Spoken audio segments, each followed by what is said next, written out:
Good morning प्यारे बच्चों। आज हम लोग ऑनलाइन क्लास के माध्यम से कक्षा 9 भौतिक विज्ञान के पहले पाठ के कुछ टॉपिक को समझेंगे। जैसा कि आप बोर्ड पर देख रहे हैं, पार्ट 1 गति मोशन। पहला टॉपिक है विरामावस्था स्टेट ऑफ रेस्ट। दूसरा टॉपिक गति अवस्था स्टेट ऑफ मोशन। फिर गतियों के प्रकार टाइप्स ऑफ मोशन।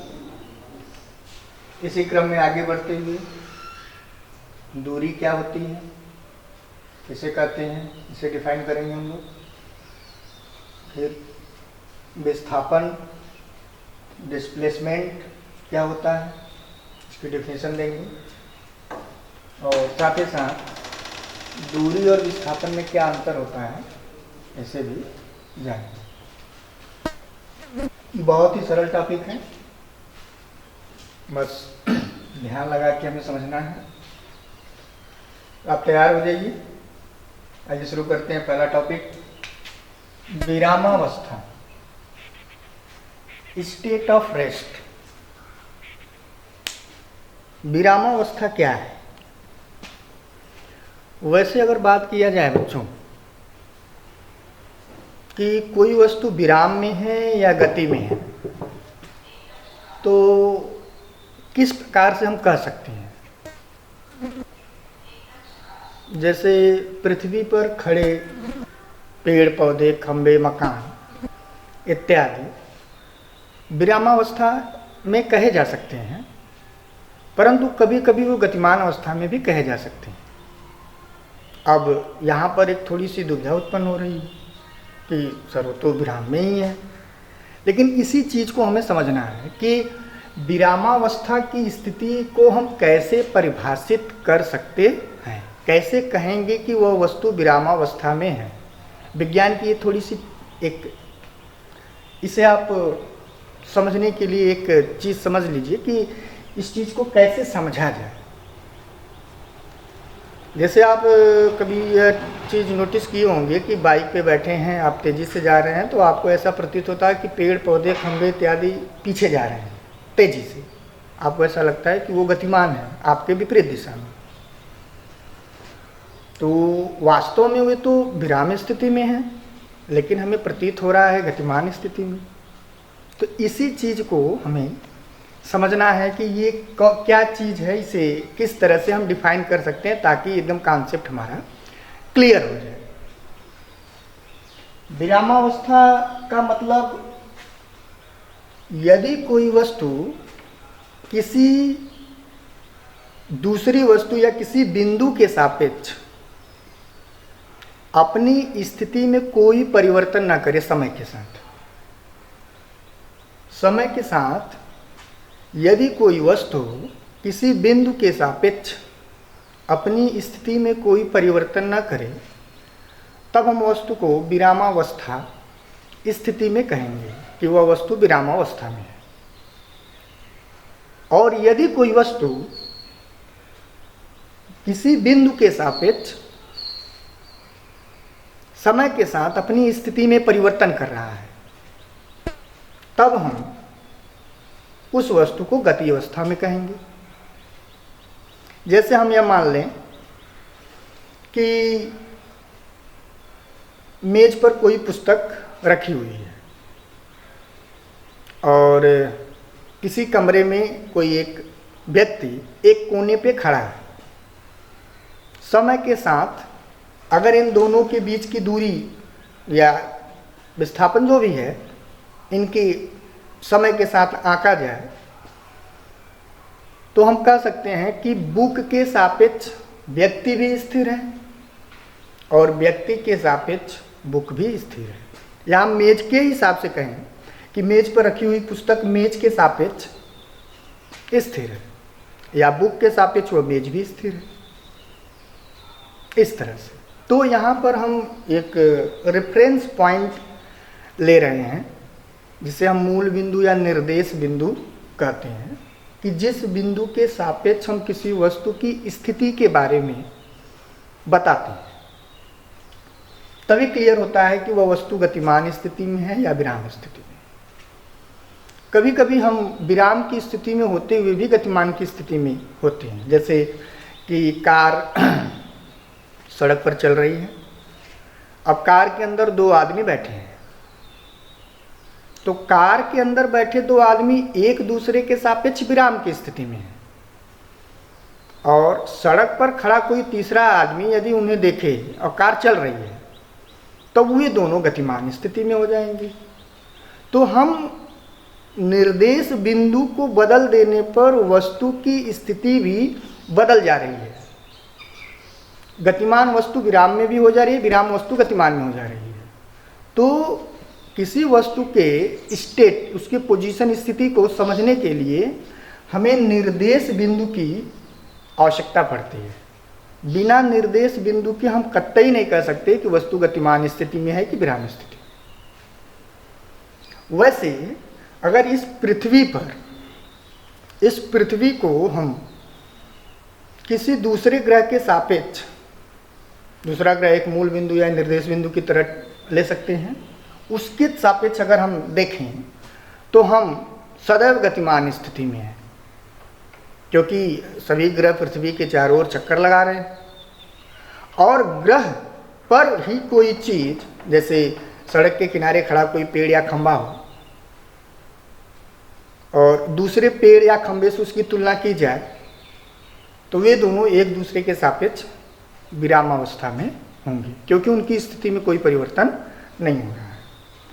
और यदि सड़क के किनारे कोई प्रेक्षक खड़ा है, कोई व्यक्ति खड़ा है, और कोई कार आ रही है या जा रही है, तो उस व्यक्ति के सापेक्ष उस कार की स्थिति में परिवर्तन हो रहा है, तो हम कहेंगे कि कार गतिमान अवस्था में है।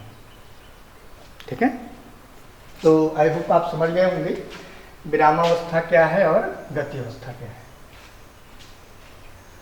विरामावस्था, फिर से एक बार हम लोग इसको रिवाइज कर लें। विरामावस्था मतलब कोई वस्तु किसी निर्देश बिंदु या मूल बिंदु के सापेक्ष समय के साथ उसकी स्थिति में कोई परिवर्तन ना हो, तो हम कहेंगे कि वह वस्तु विरामावस्था में है। और कोई वस्तु यदि किसी निर्देश बिंदु या मूल बिंदु के सापेक्ष समय के साथ उसकी स्थिति में परिवर्तन हो रही है, तब हम उस वस्तु को गति अवस्था में कहें। आगे के टॉपिक में गतियों के प्रकार, टाइप्स ऑफ मोशन।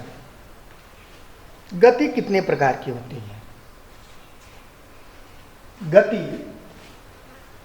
कितने प्रकार की होती है? तो यहां पर इसे हम डिवाइड कर लेते हैं।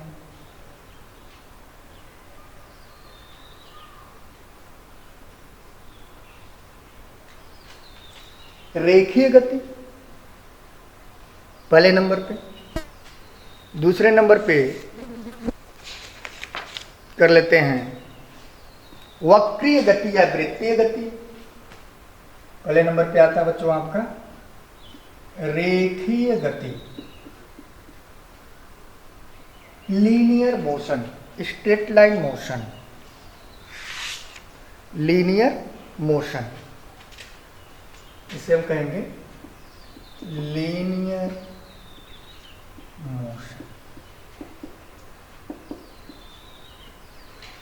सेकंड नंबर पे वृत्तीय गति या वक्रीय गति, तो सीधे हम लिखते हैं वृत्तीय गति। वृत्तीय गति, इसे हम सर्कुलर मोशन भी कहते हैं इंग्लिश में, सर्कुलर मोशन। पहले नंबर पे वृत्तीय गति, दूसरे नंबर पे वृत्तीय गति, तीसरे नंबर पे दोलनी गति, तीसरे नंबर पे दोलनी गति आती है, जैसे दोलन गति भी कहते हैं हम, एक्सेलरेटरी मोशन, दोलनी गति।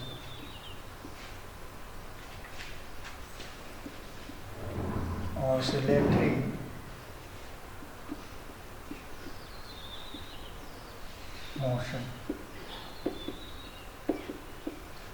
और फोर्थ आता है हम लोगों का अनियमित गति। अनियमित गति,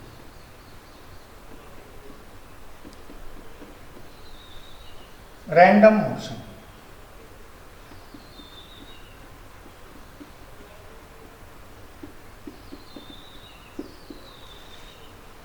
तो गतियों के प्रकार में इस तरह से हम लोग देखें, रेखीय गति, वृत्तीय गति, दोलनीय गति और अनियमित गति। तो इस पे बात करते हैं कि रेखीय गति क्या है। रेखीय गति क्या है? यदि वस्तु, कोई भी वस्तु एक सरल रेखा में, एक सीधी रेखा में गति करे तो उसकी गति रेखीय गति कहलाएगी। जैसे सीधी सड़क पर चलती हुई कार, सीधी रेल पटरी पर चलती हुई रेलगाड़ी, बहुत सारे एग्जाम्पल्स हैं। वृत्तीय गति तो नाम से एकदम क्लियर है, वृत्तीय गति यानी सर्कुलर मोशन। कोई वस्तु वृत्तीय पथ पर गति करे, एक निश्चित बिंदु को केंद्र मान के उसके चारों तरफ गति करे, तो ऐसी गति को हम लोग वृत्तीय गति कहते हैं। वृत्तीय गति कहते हैं। यदि वस्तु एक निश्चित बिंदु के इधर उधर गति करे एक निश्चित समय अंतराल में, तो ऐसी गति को हम लोग दोलनीय गति कहते हैं। और लास्ट अनियमित गति। अनियमित गति में वस्तु समय के साथ निरंतर अपनी दिशा को चेंज करती रहेगी और वह कुछ भी इनमें से कोई भी गति वो कर सकती है। ऐसे गति को हम लोग अनियमित गति कहते हैं। जैसे फूल पे मंडराती हुई तितली कभी बैठती है, कभी उड़ती है, कभी इधर भागती है, फिर गोल गोल घूम के आती है, वगैरह वगैरह। तो फूल पे मंडराती हुई तितली की गति को हम लोग अनियमित गति के कैटेगरी में रख सकते हैं। दोलनीय गति के उदाहरण के रूप में हम लोग पेंडुलम, जो घड़ी में पेंडुलम लगा होता है, वो अपने एक निश्चित बिंदु के इधर उधर गति करती है, उसे हम दोलनीय गति के कैटेगरी में रख सकते हैं। और वृत्तीय गति के कैटेगरी में जैसे आप साइकिल चला रहे हो, किसी मोड़ पर घूम रहे हो, तो वह एक वृत्तीय गति का उदाहरण बनेगा। तो फिर से एक बार इसे रिवाइज कर लें। गतियों के प्रकार में गति 4 प्रकार से डिवाइड की गई। एक रेखीय गति, दूसरी वृत्तीय गति, तीसरी दोलनीय गति और चौथी अनियमित गति। रेखीय गति का मतलब है कि यदि कोई वस्तु एक सरल रेखा, एक सीधी रेखा में गति कर रही है तो वस्तु की गति रेखीय गति कहलाएगी। एग्जाम्पल्स में जैसे सीधी सड़क पर चलती हुई कार, ऊर्ध्वाधर मुक्त रूप से छोड़ी गई कोई गेंद किसी निश्चित ऊंचाई से, बहुत सारे एग्जाम्पल। वृत्तीय गति, यदि कोई वस्तु एक मोड़ या एक कर्व वक्र पर एक वक्र पथ पर गति करे, एक वृत्तीय पथ पर गति करे, एक निश्चित बिंदु को केंद्र मान की गति करे, तो ऐसे गति को वृत्तीय गति कहेंगे। एग्जाम्पल्स में आप ले सकते हैं कि किसी साइकिल द्वारा किसी मोड़ को पार करने में जो गति होती है वह वृत्तीय गति के कैटेगरी में आती है। या फिर रस्सी से किसी पत्थर को बांध के आप गोल गोल घुमाइए तो उस पत्थर की जो गति होगी वृत्तीय गति होगी। हमारी पृथ्वी की सूर्य के चारों तरफ की जो गति होती है वो वृत्तीय गति होती है। बहुत सारे एग्जाम्पल। दोलनीय गति, ऑसिलेटरी मोशन, यह भी एक वक्रीय गति ही है, लेकिन वृत्तीय गति और दोलनीय गति में थोड़ा डिफरेंस है। दोलनीय गति में वस्तु अपने एक निश्चित बिंदु के इधर उधर एक निश्चित समय अंतराल में गति करती रहती है। जैसे घड़ी में लगा पेंडुलम अपने एक निश्चित बिंदु के इधर उधर गति करता है। अनियमित गति, अनियमित गति में कोई भी फिक्स नहीं रहता है। चारों में से, इन तीनों में से कोई भी हो सकता है। रेखीय गति भी हो सकता है, समय के साथ वो बदल सकता है। वृत्तीय गति भी हो सकता है, दोलनीय गति भी हो सकता है। जैसे कि फूल पर मंडराती हुई तितली कभी उड़ती है, कभी बैठ जाती है, कभी इधर आती है, फिर उड़ के आके बैठ जाती है, फिर सीधे उड़ती है, वगैरह। उसे हम समझ सकते हैं। तो समझ में आया होगा यह टॉपिक, उतार लीजिए इसे। फिर आगे आते हैं बच्चों, दूरी। दूरी किसे कहते हैं? What is distance? दूरी क्या है? तो दूरी किसी भी गतिशील वस्तु द्वारा एक निश्चित समय अंतराल में तय किए गए पथ अथवा मार्ग की जो लंबाई होती है उसी को हम दूरी कहते हैं। समय का अगर हम जिक्र ना करें तो भी कह सकते हैं कि किसी वस्तु द्वारा तय किए गए पथ की लंबाई या मार्ग को दूरी कहते हैं। लेकिन एक निश्चित समय में बात की जाए तो भाई कितनी दूरी है, तो कितनी दूरी, तो एक समय का बोध वहाँ पर होना जरूरी है। तो किसी गतिशील वस्तु द्वारा एक समय में, एक निश्चित समय में तय किए गए पथ की लंबाई अथवा मार्ग की लंबाई या उसके परिमाण को दूरी कहते हैं। दूरी एक अदिश राशि है। इसका मात्रक मीटर होता है एसआई पद्धति में। अब यहां पर देखिए एक शब्द आ गया, अदिश राशि। ये अदिश राशि क्या है? तो भौतिक विज्ञान में मुख्य रूप से देखा जाए तो जो भौतिक राशियां हैं इन्हें दो तरह से कैटेगराइज किया गया है। वैसे तो और भी हैं, लेकिन अभी हम अपने आधार पे कक्षा 9 के बेस पे इतना ही समझते हैं। अदिश राशि और सदिश राशि, तो वे भौतिक राशियां जिन्हें पूर्णतया व्यक्त करने के लिए केवल और केवल परिमाण की आवश्यकता हो, दिशा की आवश्यकता न हो, तो ऐसे राशि को हम लोग अदिश राशि कहते हैं। जैसे किसी वस्तु का द्रव्यमान 50 किलोग्राम है, किसी वस्तु का ताप 25 डिग्री सेल्सियस है, तो इतना ही मात्र कह देने से संपूर्ण बोध हो जाता है। हमें उसमें दिशा बताने की जरूरत नहीं है। या दो शहरों के बीच की दूरी 100 किलोमीटर है, इट्स ओके, ठीक है। लेकिन कुछ ऐसी राशियां हैं जिन्हें व्यक्त करने के लिए परिमाण और दिशा दोनों की जरूरत पड़ती है। परिमाण और दिशा दोनों की जरूरत पड़ती है। जैसे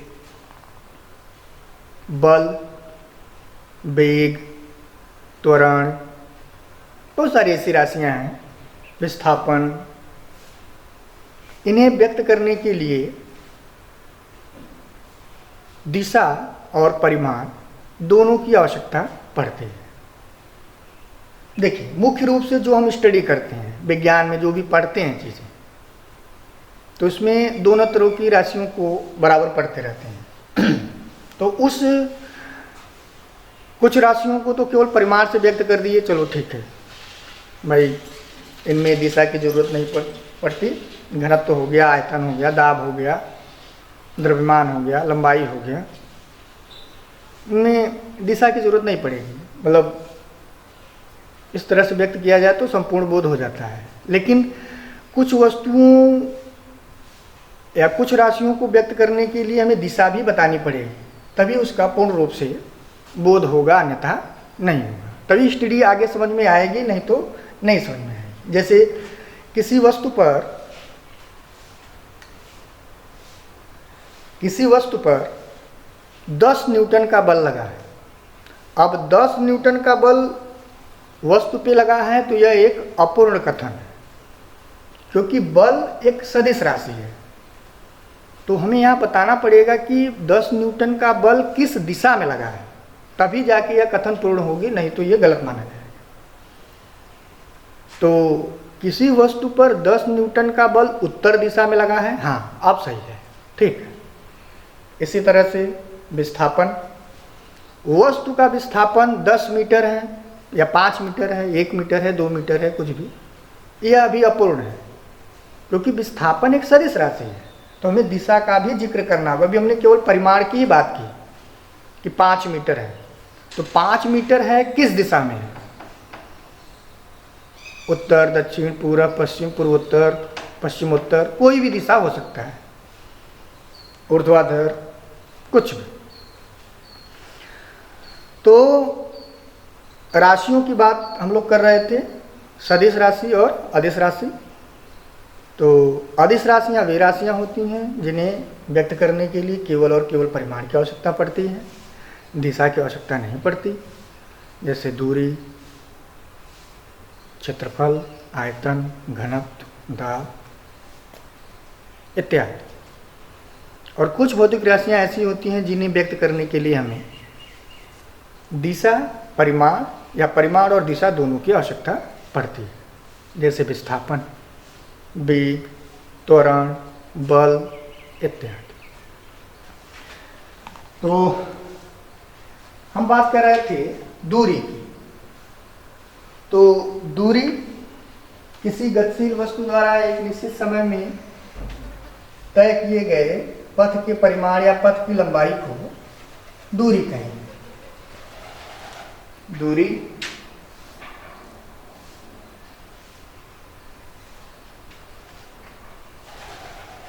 यह पथ के परिमाण को शो करता है, पथ का परिमाण या पथ की लंबाई।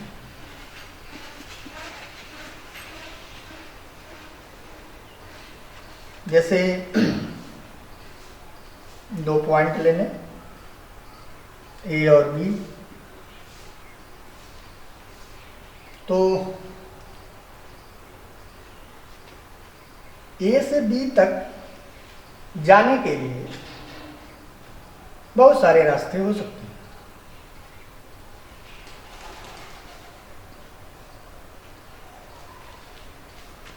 तो एक निश्चित समय में ए से बी तक कई विधियों द्वारा पहुंचा जा सकता है। ये सभी एक मार्ग की लंबाई, एक पथ के परिमाण को व्यक्त करते हैं। ये सभी दूरियां हैं, इन्हें हम दूरी कहेंगे। इनकी दिशा निश्चित नहीं है, केवल पथ के परिमाण। हो सकता है कि ये 2 किलोमीटर हो, ये 3 किलोमीटर हो, ये 1.5 किलोमीटर हो, कुछ भी। लेकिन हाँ, उतने समय में फिक्स है कि इतना है।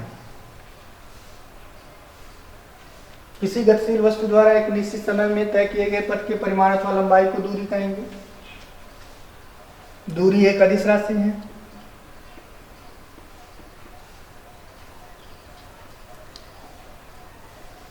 इसका मात्रक मीटर होता है एसआई पद्धति में।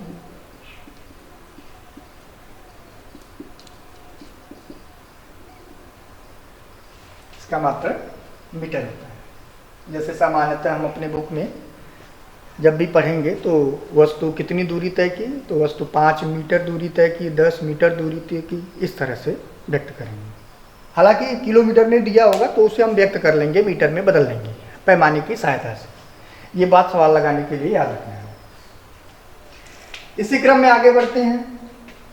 विस्थापन। विस्थापन क्या है? डिस्प्लेसमेंट। किसी गतिशील वस्तु द्वारा एक निश्चित दिशा में उसके प्रारंभिक एवं अंतिम स्थितियों के बीच की जो न्यूनतम दूरी होती है, उस न्यूनतम दूरी को हम लोग विस्थापन कहते हैं। किसी गतिशील वस्तु द्वारा एक निश्चित दिशा में उसके प्रारंभिक एवं अंतिम स्थितियों के बीच की जो न्यूनतम दूरी होती है, उस न्यूनतम दूरी को हम विस्थापन कहते हैं। जैसे फिर उसी एग्जाम्पल को लेकर समझा जाए। ए से बी तक पहुंचने के लिए बहुत सारे रास्ते हैं, बहुत सारे। There are so many ways to reach at point B. लेकिन इन सभी में एक सबसे कम दूरी हो ए से बी तक पहुंचने। कोई भी आदमी ए से बी तक पहुंच रहा है तो इनमें से वह एक सबसे कम रास्ता भी अपना सकता है एक निश्चित दिशा में चल। जैसे आप समझ गए होंगे, ये S1 S2 S3 S4, तो आप समझ गए होंगे कि कौन इसमें विस्थापन है। किसी गतिशील वस्तु द्वारा एक निश्चित समय में उसके प्रारंभिक एवं अंतिम स्थितियों के बीच की जो न्यूनतम दूरी होती है, उस वस्तु द्वारा जो चली गई दूरी होती है, उसी दूरी को ही हम विस्थापन कहते हैं। वह सबसे न्यूनतम होती है, सबसे कम होती है। यहाँ पर हम कह सकते हैं कि S4 जो है वह विस्थापन को शो करता है। यही विस्थापन है वस्तु, क्योंकि यही सबसे न्यूनतम दूरी है ए से बी के बीच। तो स्पष्ट हुआ होगा यहाँ एकदम कि S4 विस्थापन को शो करता है, बाकी S1 S2 S3 ये सब दूरियां व्यक्त करती हैं। आगे विस्थापन एक निश्चित दिशा में चली गई एक दूरी होती है, इसलिए यह एक सदिश राशि है। विस्थापन एक सदिश राशि है। इसका भी मात्रक SI पद्धति में मीटर होता है। इसका भी मात्रक SI पद्धति में मीटर ही होता है। तो इस तरह से हम देख रहे हैं कि दूरी और विस्थापन दोनों का SI पद्धति में मात्रक मीटर ही होता है। अंतर की बात कर लें तो कुछ तो अंतर आपको ऐसे ही समझ में आ गया होगा वाली डेफिनेशन से कि किसी गतिशील वस्तु द्वारा तय किए गए एक निश्चित समय में तय किए गए मार्ग की लंबाई अथवा पथ के परिमाण को दूरी कहते हैं। विस्थापन किसी गतिशील वस्तु द्वारा एक निश्चित समय में उसके प्रारंभिक एवं अंतिम स्थिति के बीच की न्यूनतम दूरी को विस्थापन कहते हैं। दूरी अदिश राशि है, विस्थापन सदिश राशि है। हाँ, यहाँ पे एक बात समझ में आनी चाहिए हम लोगों को, क्या प्रत्येक दूरी विस्थापन हो सकती है? क्या प्रत्येक दूरी विस्थापन हो सकती है?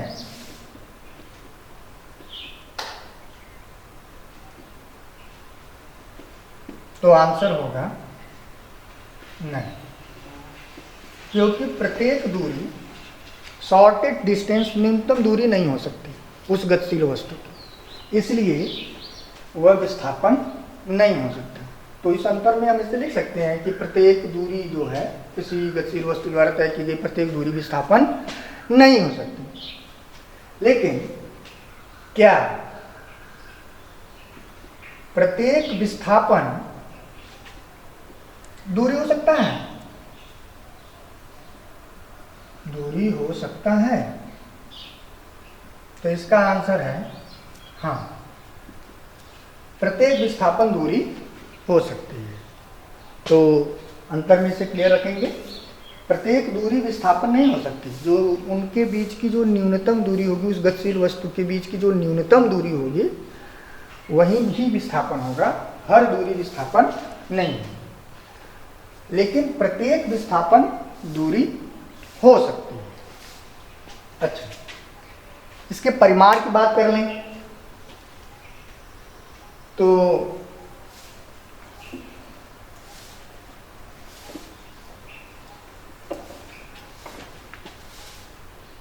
दूरी और विस्थापन, विस्थापन का परिमाण दूरी के बराबर अथवा उससे कम ही होगा। विस्थापन का परिमाण दूरी के बराबर अथवा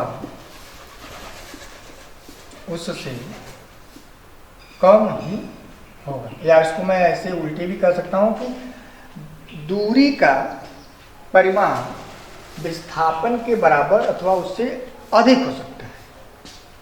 उससे कम नहीं होगा, उल्टे हुए। यानी कि यदि हम दूरी, किसी गतिशील वस्तु की दूरी बटे विस्थापन का परिमाण निकालें, दूरी बटे विस्थापन का परिमाण मॉड निकालें, तो वह ऑलवेज ग्रेटर देन और इक्वल देन 1 ही होगा। वह ग्रेटर देन और इक्वल देन 1 होगा, लेस देन कभी नहीं होगा, क्योंकि दूरी जब भी होगी वह विस्थापन के बराबर होगी या विस्थापन से अधिक होगी। एक गतिशील वस्तु के संदर्भ में ये बात की जा रही है, दो अलग अलग वस्तुओं के लिए नहीं, एक ही वस्तु की गतिशील एक निश्चित समय में बात हो रही है। तो जब भी होगा वह दूरी बटे विस्थापन का जो परिमाण आएगा वह 1 से अधिक होगा अथवा 1 से कम। तो अंतर में हम यहाँ टेबल ड्रा करके इसके बहुत सारे अंतर को लिख सकते हैं।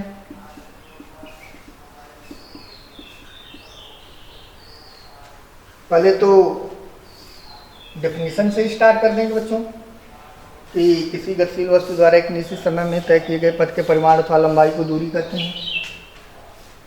फिर यहाँ पर विस्थापन में किसी गतिशील वस्तु द्वारा एक निश्चित समय में एक निश्चित दिशा में वस्तु की अंतिम अथवा प्रारंभिक या प्रारंभिक एवं अंतिम स्थितियों के बीच की जो न्यूनतम दूरी होती है उसे विस्थापन कहेंगे। दूरी अदिश राशि है, विस्थापन सदिश राशि है।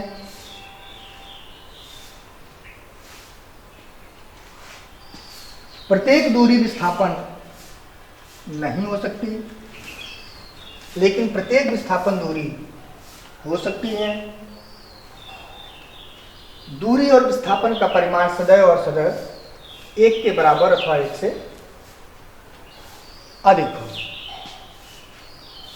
और एक अंतर हम इसमें लिख सकते हैं, दूरी सदैव धनात्मक होती है।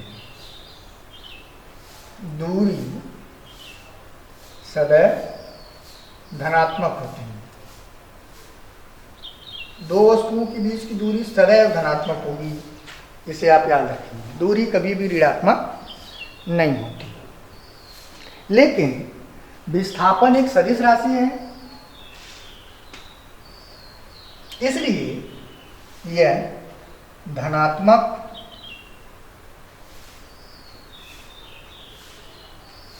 ऋणात्मक तथा शून्य तीनों हो सकते हैं।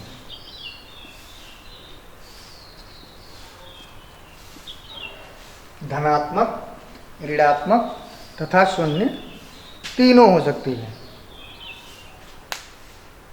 दूरी सदैव धनात्मक होती है क्योंकि यह परिमाण को व्यक्त करता है, परिमाण हमेशा पॉजिटिव होता है। विस्थापन एक सदिश राशि है, इसलिए धनात्मक, ऋणात्मक और शून्य तीनों होता है।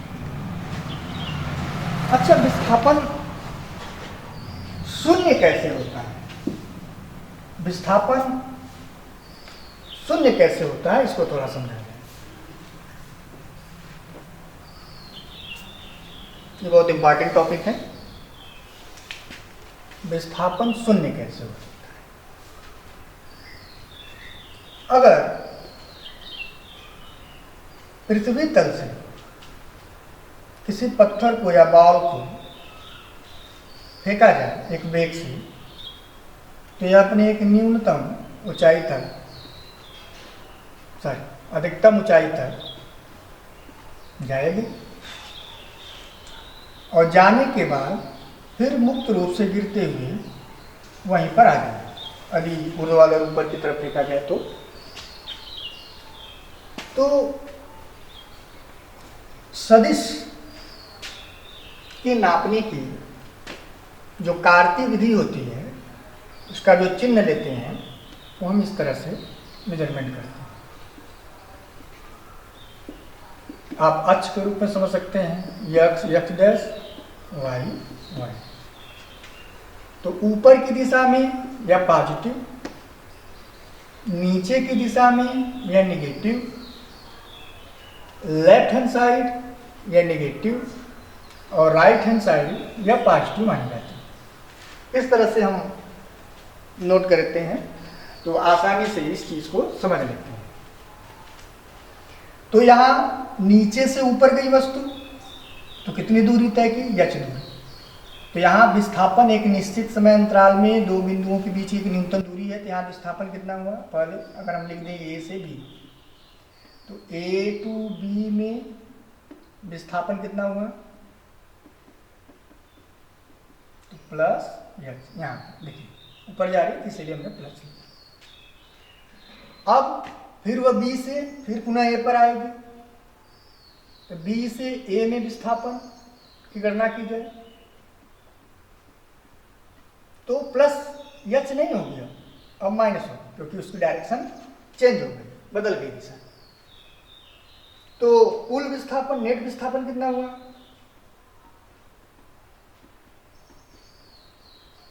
Plus h minus h is equal to 0। यानी कि जब कोई वस्तु, कोई गतिशील वस्तु गति करते हुए किसी बिंदु से अपनी गति प्रारंभ की है और गति करते हुए पुनः उसी बिंदु पर वापस आ जाए लौट कर, तो उस स्थिति में वस्तु का विस्थापन शून्य होता है। इसको और एग्जाम्पल से हम लोग समझ सकते हैं। जैसे मान लें कि कोई वृत्ताकार मार्ग है, वृत्ताकार मार्ग ले लेते हैं,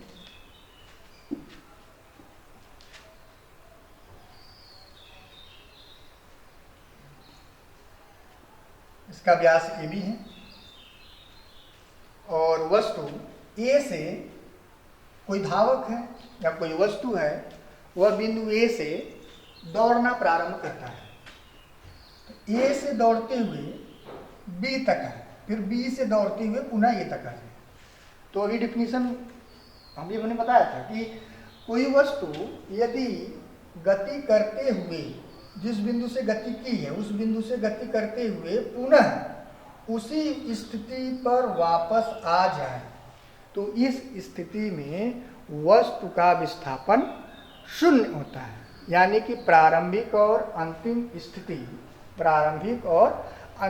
स्थिति एक ही बिंदु पर हो, तो उस केस में, उस स्थिति में वस्तु का विस्थापन शून्य माना जाता है। वह कोई भी आकृति हो सकती है, वह एक वर्ग, एक आयत, कुछ भी हो सकता है। सभी केस में आप कह सकते हैं, जैसे यहाँ A, B, C, D, A से स्टार्ट किया और पुनः A पर आ गया, फिर यहाँ विस्थापन 0 हो गया। यहाँ से देखिए A से स्टार्ट किया, A, B, C, D, फिर A पर आ गया रन करते हुए, फिर यहाँ विस्थापन 0, क्योंकि उसकी प्रारंभिक और अंतिम स्थिति एक ही बिंदु की होगी। तो इस केस में वस्तु का विस्थापन शून्य होता है।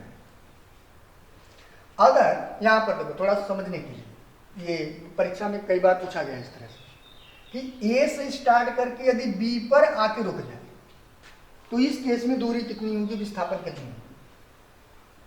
A से स्टार्ट करके B पर आके रुक जाए।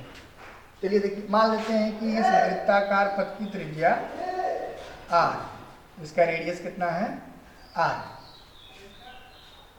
तो A से स्टार्ट करके B पर आया, तो हमें क्या गणना करना है, दूरी और विस्थापन बताना है।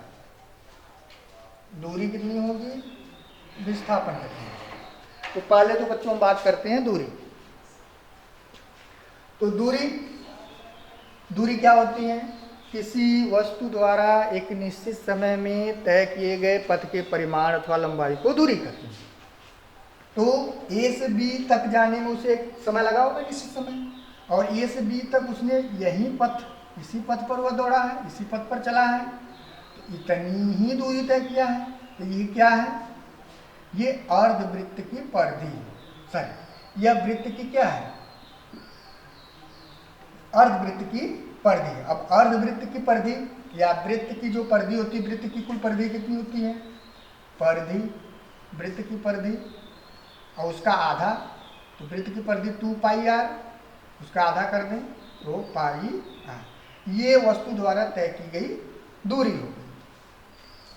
πr वस्तु द्वारा तय की गई दूरी हो गई जब वह A से B तक पहुंचा।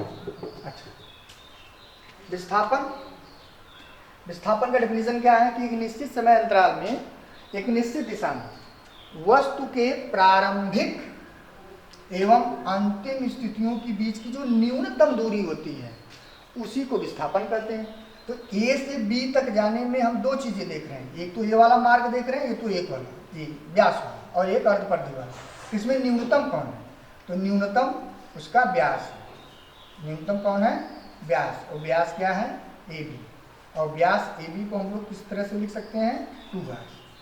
तो इस केस में वस्तु द्वारा तय की गई दूरी पाई आर होगी ए से बी तक और विस्थापन 2r।